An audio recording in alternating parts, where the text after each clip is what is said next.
मैथिली दुल्हन। इसके मनमोहक गीत जरूर सुने। यदि अच्छा लगा तो चैनल सब्सक्राइब जरूर करें।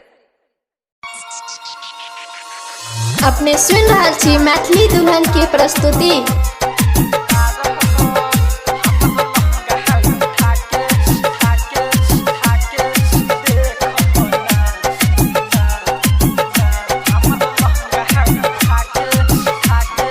Music by DJ Umesh, Sukhipur बाजार।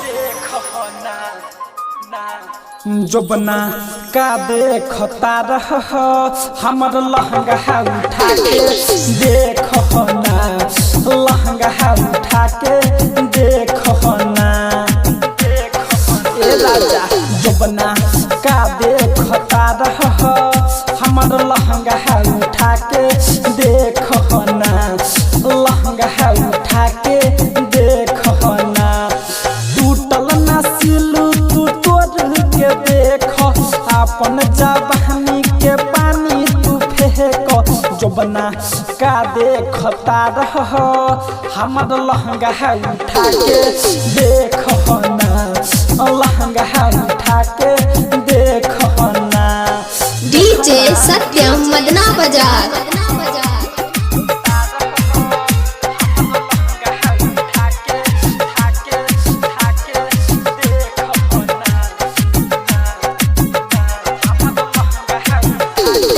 Music by DJ Umesh, Sukhipur बाजार। देखो भीतरवा बरद तीना फड़ाबा, रोटी लेखा खूबे फूलल बाहो,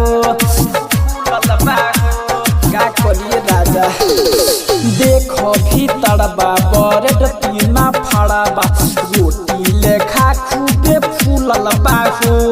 नया मशीन बस नए राजा, अभी लेखा तहन खुलल बाहो। जोबना का देखता रह हमर लहंगा उठा के देखो ना, लहंगा उठा के देखो ना। डीजे सत्यम मदना बाजार।